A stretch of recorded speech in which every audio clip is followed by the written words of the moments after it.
Episode 177 of the Read to Lead podcast is brought to you in part by our friends at cloud accounting software FreshBooks, offering a 30-day unrestricted free trial. To claim your free trial, just go to freshbooks.com/read to lead and enter Read to Lead in the How Did You Hear About Us section.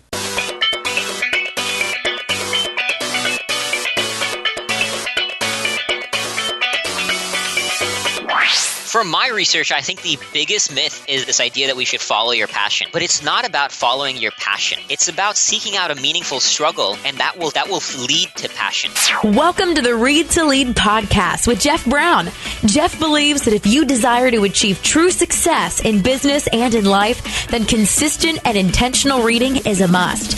The Read to Lead podcast will not only help you narrow this ever-important reading list, but also bring you key insights and valuable feedback from some of today's most successful and inspiring authors. And now, here's Jeff. Hi, I'm Jeff. Welcome to the podcast that is dedicated to your personal and professional growth, where we dig into topics like leadership and personal growth, productivity, career, business, marketing, sales, and entrepreneurship. Now, recently, and out of the blue, I had a friend and former client introduce me via email to today's guest. And as I studied up on him, I decided to check out his book, the main title of which was, initially at least, lost on me. But when I read the subtitle, that's when it all came together for me. I knew this was an author and a book that I needed to feature. So allow me then to introduce you to Akshay Nanavati. He's the author of Fearvana, the revolutionary science of how to turn fear into health, wealth, and happiness. And I plan to ask Akshay about the superpower we're all born with and what that means, how to train yourself to mold your mindset, the myth of work-life balance, and much, much more. For a few weeks, the book is available at Fearvana.com for free. You just pay shipping and handling. Otherwise, you can find it on Amazon. We've got a link in the show notes, readtoleadpodcast.com/177. In the book, Akshay essentially asks, what if you could turn your greatest fears and obstacles into your biggest advantages and opportunities? Akshay will join us in just a moment, but before we hear from him, I want to share with you briefly about our sponsor for today's episode, cloud accounting software, FreshBooks. You know, I'm by nature not a very organized person. One of the ways FreshBooks cloud accounting software truly helps me is in those situations where I have recurring invoices that I need to go out. When I first create an invoice for a client, which takes me only about 30 seconds to do, right then and there, I can set it up as a recurring invoice. Just over the weekend, I had some money come into my bank account, and I thought, where in the world is that coming from? And I checked it out, and I realized, it's clients paying on invoices that went out automatically. I didn't even have to think about it, and the money comes in. That's just one of many ways that FreshBooks can help you, too. I love it, been using it for a long time, and I am thrilled that they believe enough in the Read to Lead podcast to put their efforts behind it. Without any obligation, you can try out FreshBooks free for 30 days. And during that 30-day trial, you can take advantage of every aspect, every feature inside the all-new FreshBooks. To claim your free trial, just go to freshbooks.com/read to lead. And then be sure to type Read to Lead in the How Did You Hear About Us section. Again, that special URL to take advantage of this free 30-day, no obligation offer is freshbooks.com/read to lead. Akshay Notavandi is a Marine Corps veteran, adventurer, and entrepreneur. I long to grow up and be like him one day, actually.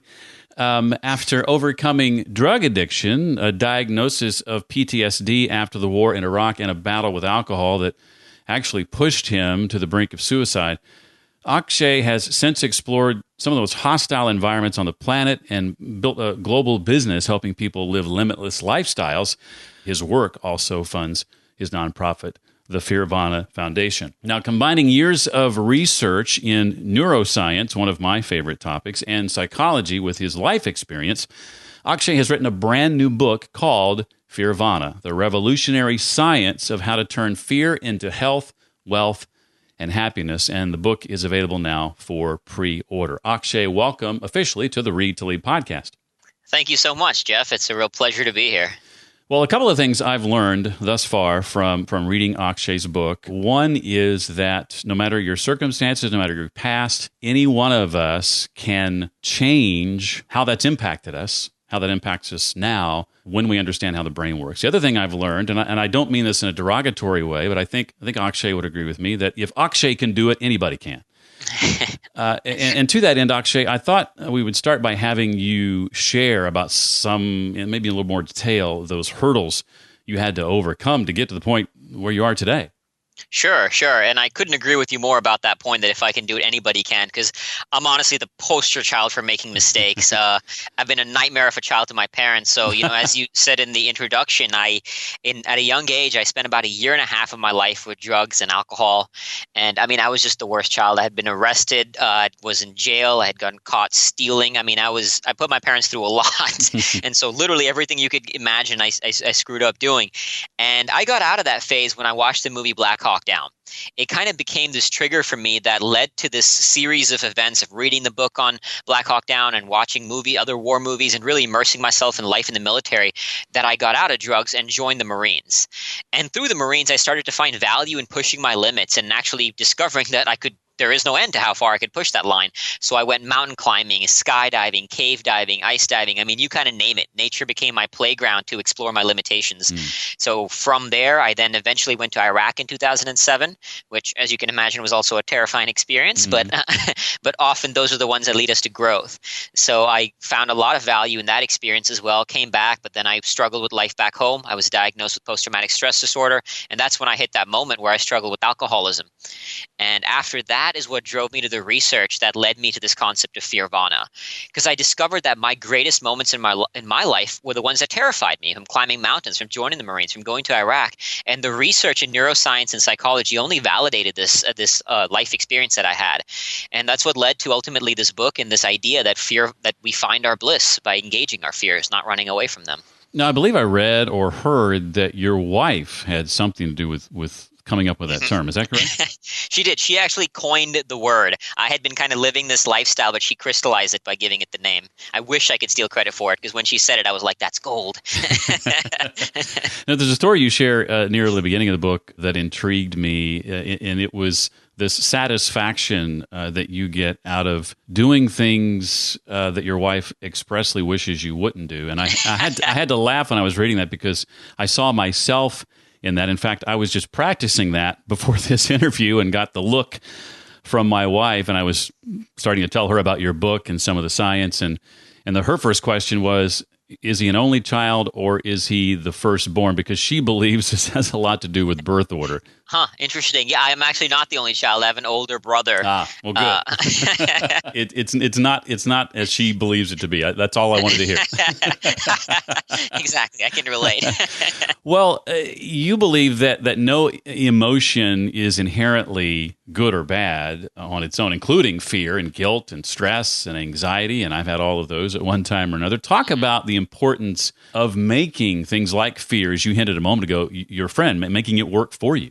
This is a really essential concept, because we often assign labels and judgments to these emotions, like some of these you mentioned.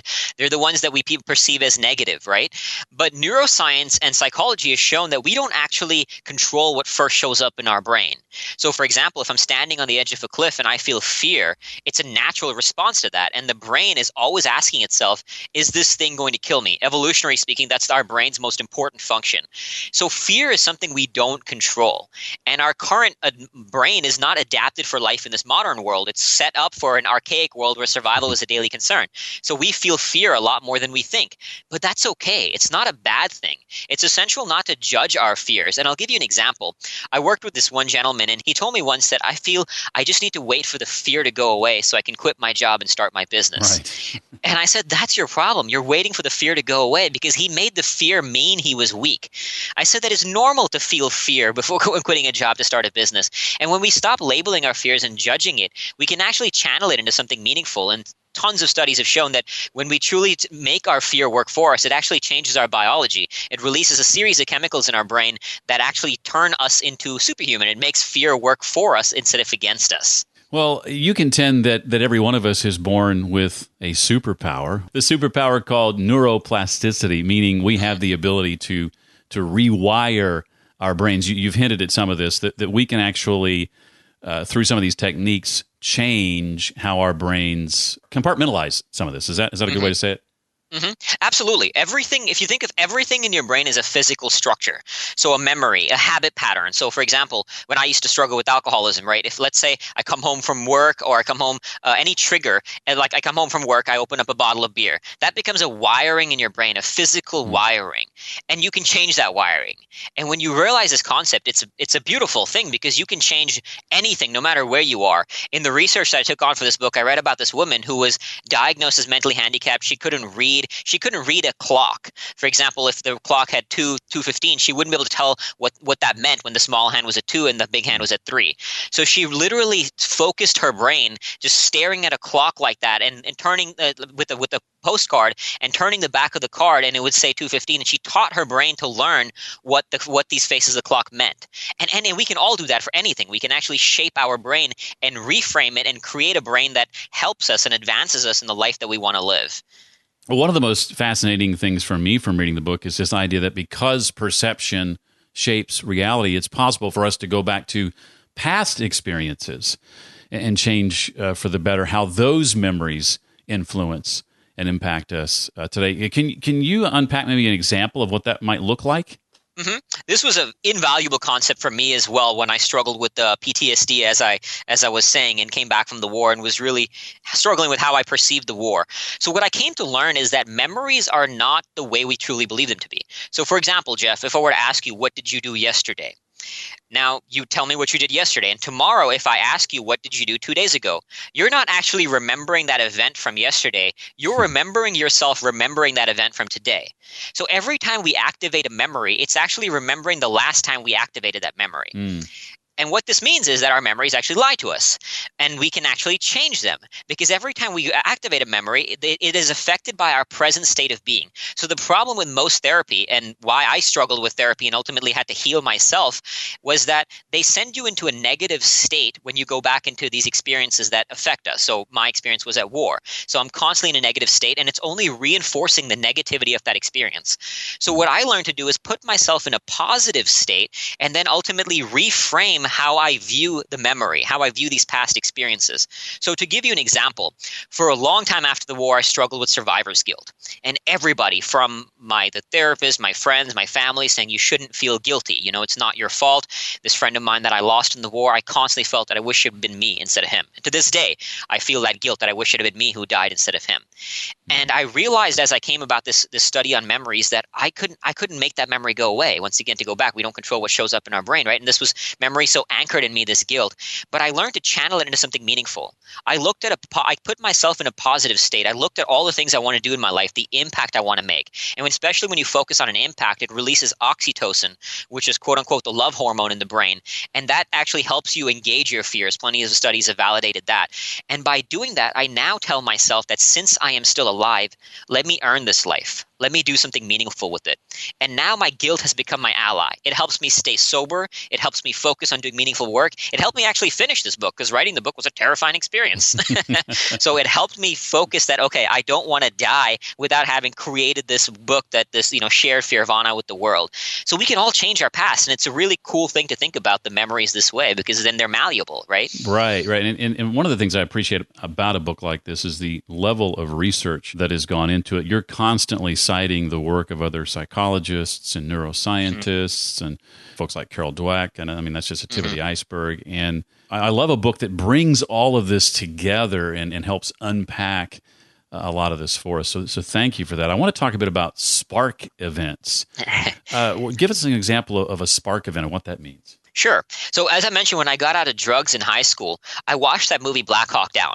So that became a spark event that triggered these series of other events, which was reading the book and reading other books on military and combat that sent me into the military. And researcher Daniel Coyle is talking about the research, who wrote this book, The Talent Code.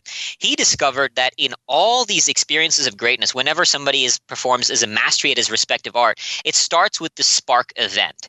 And it makes sense that the spark event comes from outside because nobody's born with anything innately, right? I'm not born with the desire to be an author or a speaker, or somebody's not born with to be a golfer or a basketball player. We get shaped by the outside world, and the outside world gets so this happens through these spark events. So Black Hawk Down, for example, is one of these spark events for me. Watching runners. So when I was in Iraq, I read this book, Ultra Marathon Man by Dean Karnazes. And that became a spark event that led me into a path of ultra running. And now I absolutely love it.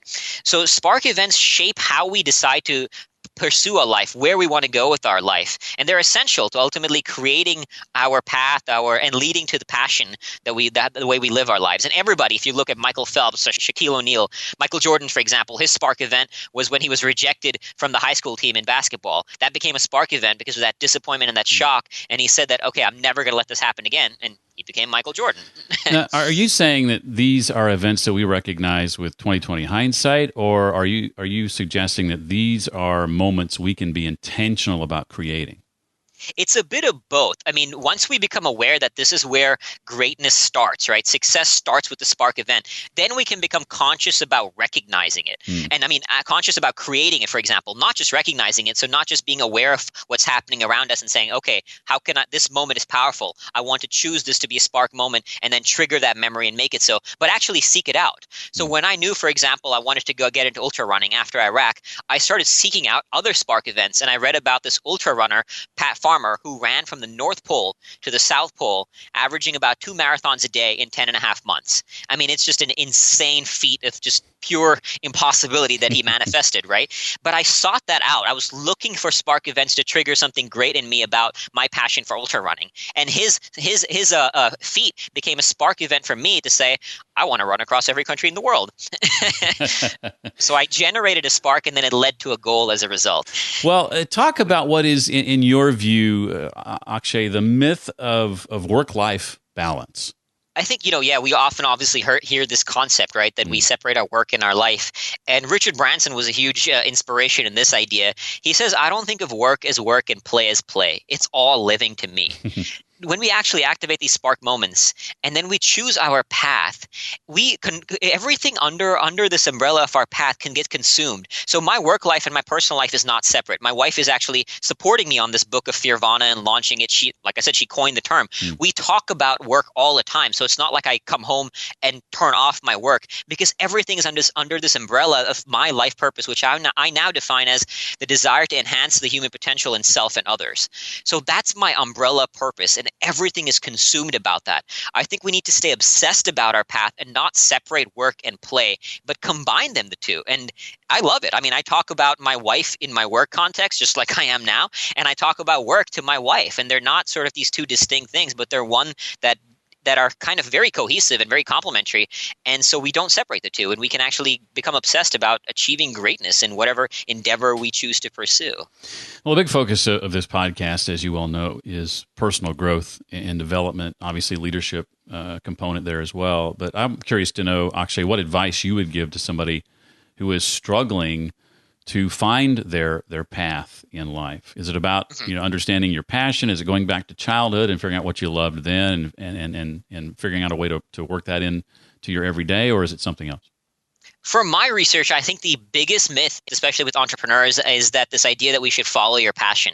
And I can't tell you how many young kids too I speak to who have all heard this, and they're seeking out this passion.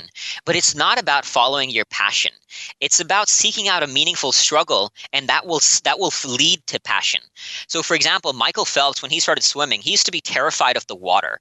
As he started swimming, he got better at the sport, and his passion for the sport grew. So what you want to do is find a meaningful struggle. Struggle is inevitable in life. And when you engage in one struggle that you choose, that you decide this is the struggle you want to pursue, this is your meaningful struggle, then that will lead to passion. And often a way to find out, okay, then the question is, what is my meaningful struggle?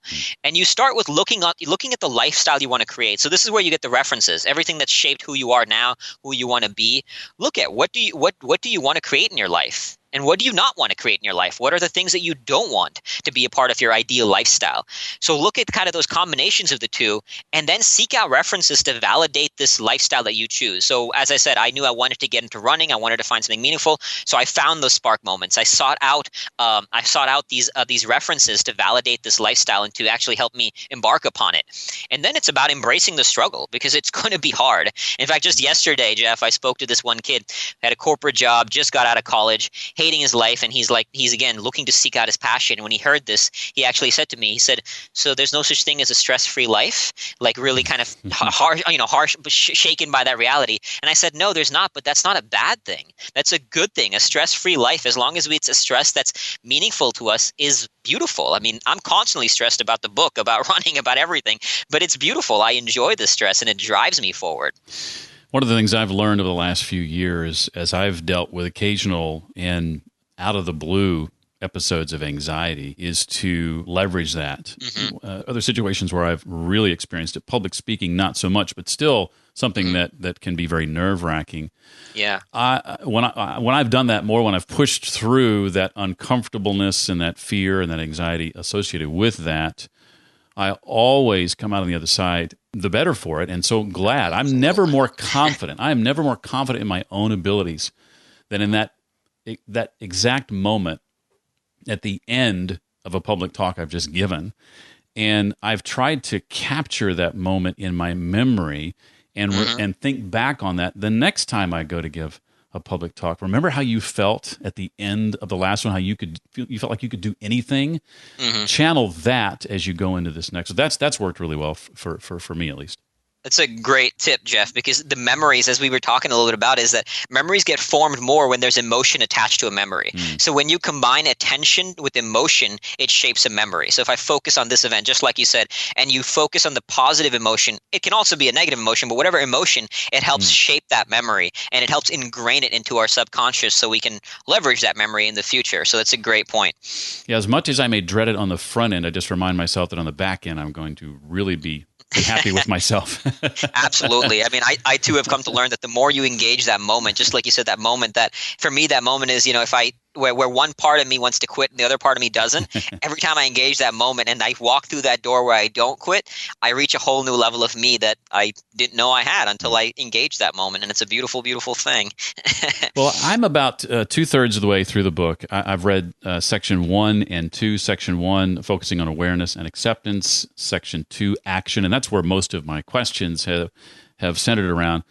Anything else you want to say about the book, whether it's from section 3, awakening, or anything else that you want to make sure we know? Yeah, I think the most important takeaway from the book and the most important skill that I've come to learn that is essential to develop to succeed at anything is to develop a positive relationship to suffering, to do what I call cultivating courage. So practicing engaging that moment that I just talked about where you want to quit. The more you step into that, the more you'll be able to face life when it punches you in the face, and the more likely you will be to overcome the obstacles that stand between where you are now and where you want to be. So a very simple way to do this is just to practice. Just take one step outside your comfort zone. I mean, I used to be afraid of Ferris wheels, Jeff. I used to be afraid of everything. And so one step at a time, I got to where I am now. And my favorite way to do this is exercise, as you can imagine, as a runner. But it's also just been proven that exercise is one scientist calls it miracle grow for the brain. So it actually enhances your brain. And it's a really simple way that almost anybody can do at any time to actually practice hitting that moment and to cultivating courage. The more you do it, the stronger you'll get at every area of your life. Well, this may be a tough question for you to answer in light of just the number of books you read in research for this one alone. But I'd love for you to think about the books you've read the last couple of years, Akshay, and what would you say are the 1 or 2 or maybe 3 titles that immediately come to mind as having had the biggest impact on you? The few that stand out, at least in recent memory, one is Buddha's Brain by Rick Hansen. That was invaluable for my own research it's called Buddha's Brain, The Neuroscience of Love, Happiness, and Wisdom. The second one that I recently read was Peak by Anders Ericsson, and that's really about the science of peak performance and expertise. And the third one that very, very recently tapped into that I actually don't talk a lot about in the book because it's more for recent, the last chapter in the book is titled Love, Faith, and Fear. And I discovered this one recently as well. It's called When Bad Things Happen to Good People. And that one helped me find faith in some very dark moments in my own life. Just on a quick note, I actually broke my sobriety a few months after becoming sober, and that shocked me. I didn't like that at all. It was life stressors that really pushed me to a brink, and that allowed me to find faith. I've always been pretty good at engaging my willpower to accomplish a task, but I think when you combine faith with will, you can achieve so much more, and that book helped me find faith. So I think that's a very powerful book to explore your own faith and use that as you engage your fears. Yeah, I couldn't agree more. Well, I talked a moment ago about public speaking. I'd love enough knowing that you do a fair amount of public speaking, and I've watched a couple of videos, and you do a great job sharing your message. I'd be curious what some of your tips are for delivering an impactful and memorable public talk.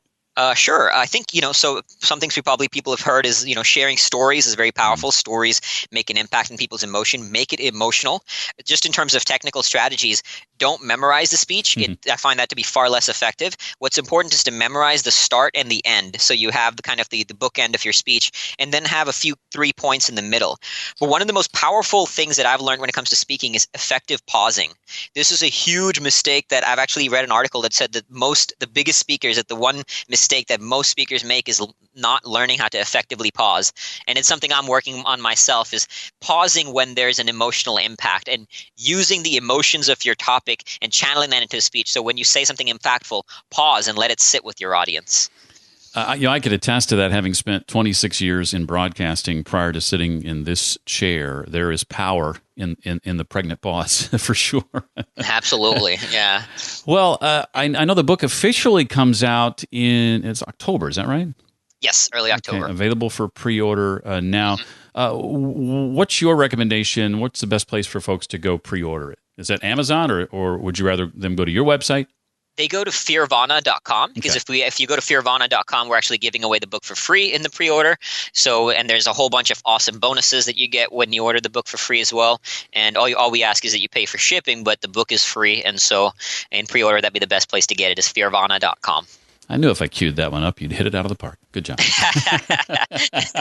Thank you. I want to get the book in as many hands as possible. Well, this may be a premature question to ask with the book not even officially out yet, but is there something you're working on now that you're excited about that you want to share or talk about? After the book launches, Fearvana is going to expand into multiple arenas under this umbrella category of enhancing our well-being and improving the quality of our lives. So the next step I'm creating is a Fearvana Academy, which will be an educational institution for the younger generation to teach them some of these things that they're not learning in school. So they're learning all the science, biology, math, but they're not learning resilience. They're not learning how to create effective habits. They're not learning self-control. And as we talked about, these are all skills that can be cultivated, right? Neuroplasticity, we can shape our brains, but we need the awareness. We need the tools to do so. So the next step is to create this Fearvana Academy and to help the younger generation, which is struggling a lot. I'm seeing it more and more and more. So really giving them the tools they need to live a happy and meaningful life ultimately. Do you have any plans to team up with any educational organizations or schools along those lines? We're currently building this out in India because I've found some team of investors that are focusing there. And India actually has the highest student suicide rate in the world, which is awful and shocking. So it's also a good place to start. So we do have partnerships in India with various institutions connecting us to over hundreds of thousands of students across the country. But we're going to start in India with the sort of beta model and eventually expand it to the globe, because I think every student can use this, every young kid can use this material, and I think it can help them. So that's the plan initially, but definitely bringing it to the U.S. after that and all over as well. Well, I have a selfish reason for asking. I'm an adjunct at a local university, so I was curious. I would love to bring this material. I mean, it's ultimately just to serve these kids, so I'd love to talk with you more about that and how we can do that.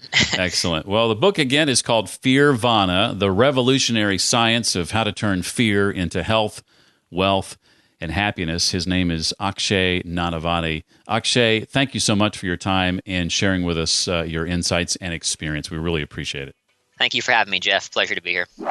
You can connect to Akshay, and I highly recommend it, on Twitter. He's at Existing to Living on Twitter. That's at Existing, 2, Living on Twitter. All the links and resources we talked about, including more information on Akshay's book, can be found at the page created especially for this episode. That's at readtoleadpodcast.com/177 for episode 177. Please remember our sponsor, freshbooks.com/read to lead. Be sure and enter Read to Lead in the How Did You Hear About Us section in order to take advantage of that free 30-day unrestricted trial from FreshBooks. And finally, if you're able, a rating and review in iTunes or on Stitcher is always appreciated. readtoleadpodcast.com/iTunes there, or readtoleadpodcast.com/Stitcher. That's going to do it for this week. I look forward to seeing you next time for the next episode of the Read to Lead podcast. Thanks so much for listening to the Read to Lead podcast. As a subscriber, we challenge you to be more than just a passive listener. Become a vital member of the community. Visit us on the web at readtoleadpodcast.com. Until next time, remember, leaders read and readers lead.